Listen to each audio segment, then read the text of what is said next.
Good morning student. आज हम start कर रहे हैं Green's reciprocity theorem. Now so our topic will start from Green's reciprocity theorem.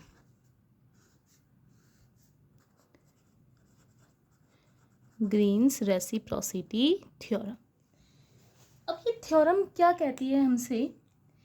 Green reciprocity हमने last class में देख लिया था कि ग्रीन फंक्शंस किसे कहते हैं, तो हम इसमें देख रहे हैं ग्रीन्स रेसिप्रोसिटी थ्योरम।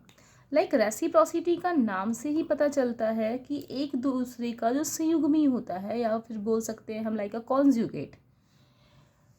तो रेसिप्रोसिटी थ्योरम से हमने देखा कि अगर मुझे किसी भी एक पॉइंट पर पोटेंशियल पता है और दूसरे पर मुझे फाइंड आउट करना है, तो जहाँ फाइंड आउट करना है मीन्स जो अननोन पोटेंशियल है उसके लिए हम नोन पोटेंशियल का उपयोग करेंगे, राइट। तो यहाँ से हम लिख सकते हैं this theorem is useful to transform the solution of a known problem into the solution of a unknown problem। Means कि अगर हम लोगों को एक प्रॉब्लम का सॉल्यूशन पता है तो हम इसकी सहायता से दूसरे अननोन प्रॉब्लम को सॉर्ट आउट कर सकते हैं। तो बहुत ही छोटी सी थ्योरम है, एग्जाम्स के लिए इम्पोर्टेंट रहती है, एमएससी प्रीवियस में अक्सर पूछ लिया जाता है इससे related questions. Now we take N point charges हैं जो कि क्यू आई प्लेस्ड हैं, क्यू आई पॉइंट्स पर प्लेस्ड हैं, राइट। तो हमने लिखा let us consider a set of endpoint charges। अब जो endpoint charges हैं वो कहाँ और कितने charges हैं? QI हैं और किसी points पर placed हैं। So we write this side, let us consider a set of endpoint charges QI placed at points। Clear? Now we take इनके द्वारा QI जो पोटेंशियल है उनके थ्रू जो एंड पॉइंट चार्जेस हैं उनसे जो हमें पोटेंशियल मिल रहा है किसी एक पॉइंट पर, ठीक है। वो पोटेंशियल हम ये सपोज कर लेते हैं हमारे पास पोटेंशियल की वैल्यू है फाई जे। तो हमने लिखा इसके नीचे where the potential due to the other charges are given by a set of numbers। और वो सेट ऑफ नंबर्स किसके थ्रू लिखा दिए हमने? फाई जे। ये फाई जे किस चीज को डिनोट कर रहा है? पोटेंशियल को कर रहा है। क्लियर बात यहाँ तक की? So the potential at jth point। अब हमें पोटेंशियल कहाँ निकालना है? jth पॉइंट पर, due two charges Q I eight other point. Means अगर मेरे पास में क्यू आई टाइप्स के चार्जेस हैं like Q1, Q2, Q3, Q4, Q5। Clear? अब इन चार्जेस का Q1, Q2, Q3, Q4, Q5 इन चार्जेस के थ्रू मुझे किसी एक पॉइंट पर पोटेंशियल फाइंड करना है जो जेथ पॉइंट है। क्लियर? अब वो 7वां पॉइंट, 8वां पॉइंट कुछ भी हो सकता है। तो पोटेंशियल कैसे निकालेंगे, इसके थ्रू निकालेंगे, इसके लिए निकालेंगे, like a superposition principle जिस तरीके से लगाते हैं वो पॉइंट लगा दिए। ये हमारे पास में ith चार्जेस हैं और इसे हम j पॉइंट पर निकालना चाह रहे हैं। देन पोटेंशियल कितना होगा हमारे पास में 5j, एंड पोटेंशियल जिसको हम 12th क्लास से पढ़ रहे हैं, 12th क्लास में हम इसे v से डिनोट करते थे, कई 5 से भी करते थे, जिसकी वैल्यू होती थी KQ/R। So K is equals to 1/4 pi epsilon naught. Here we apply summation due to reason superposition principle, क्योंकि पोटेंशियल हमें J पॉइंट में निकालना है जो 1 के थ्रू, 2 के थ्रू, 3 के थ्रू, इन सब के थ्रू होने वाला है पोटेंशियल। तो इन सब के लिए निकालने के लिए हम इनको क्या करते हैं, ऐड कर देते हैं, और ऐड के लिए हमने लगा दिया समेशन, और समेशन की वैल्यू माना कि 1 से कितनी है, n चार्जेस हम लोगों ने ले रखे हैं, n पॉइंट चार्जेस ले रखे हैं, ठीक है।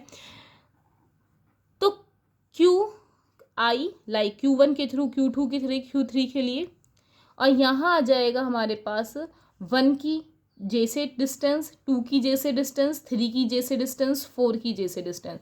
Then I will apply RIJ।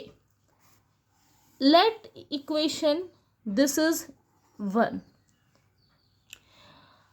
अब हमें ये पता चल गया कि अगर मुझे वैल्यू पोटेंशियल की किसी J पॉइंट पर I चार्जेस के थ्रू फाइंड आउट कर चुकी हूँ, तो इसके लिए हम बात आगे क्या करते हैं, सबसे मेन इम्पॉर्टेंट, तो कि I जो है वो J के कभी भी बराबर होना नहीं चाहिए।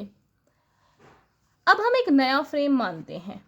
अब नए फ्रेम में हमने क्या माना, now if a different set of charges, now if a different set of charges, और डिफरेंट सेट को हमने क्या ले लिया है, QI prime. Now QI prime is placed at same points, मतलब कि यही चार्जेस QI प्राइम के लिए निकाल रहे हैं जो सेम पॉइंट के लिए हैं, और जो पोटेंशियल हमें कितना दे रहे हैं, 5J prime.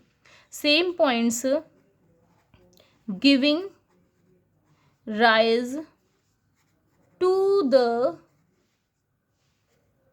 corresponding potential, to the corresponding potential। तो अब जो नया पोटेंशियल मान लिया, लेट 5J प्राइम ले लेते हैं, तो इसके लिए वैल्यू कितनी हो जाएगी 5J प्राइम के लिए, 5J prime will equal to 1/4 pi epsilon naught। Summation में भी हम प्राइम ले लेते हैं क्योंकि हमने प्राइम की वैल्यू ली है, और I इज इक्वल टू ले लिया 1 to n, और चार्जेस कितने हैं हमारे पास में, QI का प्राइम डिवाइडेड बाय J तक निकालनी है, वापस डिस्टेंस कितनी आ जाएगी, RIJ।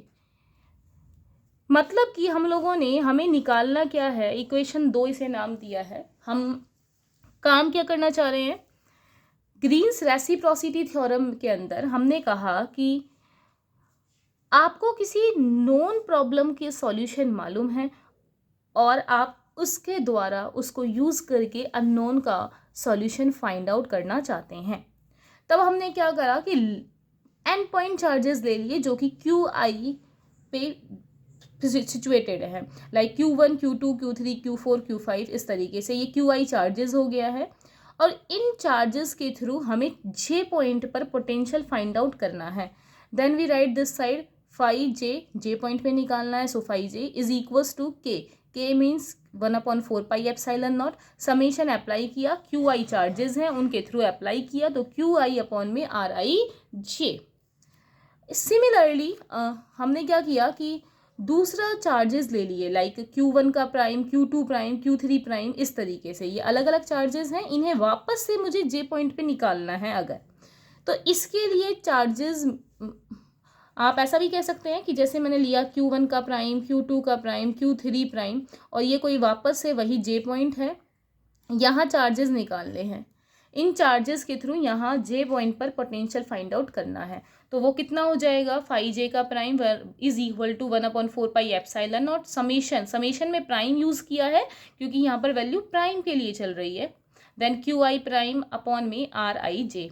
तो ये इक्वेशन 1 हो गई है, ये इक्वेशन हमारे पास में 2 हो चुकी है। आगे अब इक्वेशन जो 1 है हमारे पास, इक्वेशन 1, इसको मल्टीप्लाई करते हैं क्यू आई प्राइम से, क्लियर। और जो इक्वेशन नंबर थी हमारे पास में 2, इसको मल्टीप्लाई कर देते हैं क्यू आई से, राइट। तो अब अपन देखते हैं कि ये जो इनके इंडेक्सेस हैं इनको चेंज अगर कर दिया तब वैल्यू क्या प्राप्त होती है। सबसे पहले इक्वेशन 1 वाली को लिख रही हूँ। इक्वेशन 1 को जब मैंने मल्टीप्लाई कर दिया क्यू आई प्राइम से तो वो इक्वेशन बन गई है समेशन में फाई जे लेकर चल रहे थे हम और यहाँ इसको मल्टीप्लाई कर रहे हैं क्यू आई के प्राइम से, क्लियर। यहाँ वैल्यू हो जाएगी, 2 समेशन आ जाएंगे आपके पास में, एक तो क्यू आई के लिए, दूसरा आपका जो पहले चल रहा था क्यू आई प्राइम का। तो यहाँ लास्ट इक्वेशन में था क्यू आई अपॉन में आर आई जे और मल्टीप्लाई किससे किया है, क्यू आई प्राइम से। इसमें लिमिट लगा दी, j is equal to 1 to n, यहाँ पे 2 समेशन आ जाएंगे, j is equal to 1 to n और i is equals to 1 to n। Equation number 3, अब इक्वेशन नंबर 2 को किससे मल्टीप्लाई कर रहे हैं, क्यू आई से। तो क्यू आई से मल्टीप्लाई करने पर हमने देखा कि इक्वेशन 2 में ये था फाई जे का प्राइम, इसे क्यू आई से मल्टीप्लाई करा, यहाँ लगा दिया summation j will be equal to 1 to n is equals to summation, यहाँ अगेन 2 समेशन लग जाएंगे। लास्ट टाइम था इसकी वैल्यू में क्यू आई का प्राइम अपॉन में आर आई जे और इसे हमने मल्टीप्लाई किससे किया है, क्यू आई से। Then it will be equal to i is equal to 1 and j is equals to n। Equation number 4, equation 3 और 4 से हमें यह ज्ञात होता है, यह पता चलता है कि इक्वेशन 3 और इक्वेशन 4 एक दूसरे के इक्वल हैं। तब हमने देखा from equation 3 and 4 we will gate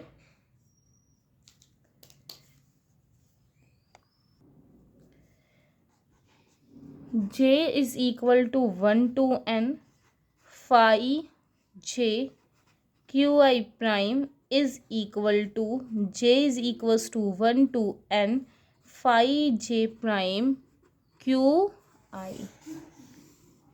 तब यही इक्वेशन यहाँ से हम लोगों को इक्वल मिलती है और यही ग्रीन्स रेसिप्रोसिटी थ्योरम कहलाती है। इस ग्रीन रेसिप्रोसिटी थ्योरम से हमने देखा कि किसी भी पोटेंशियल या किसी भी चार्जेस के थ्रू जब भी हम पोटेंशियल फाइंड आउट करते हैं वो हमें सेम ही प्राप्त होते हैं। Thank you.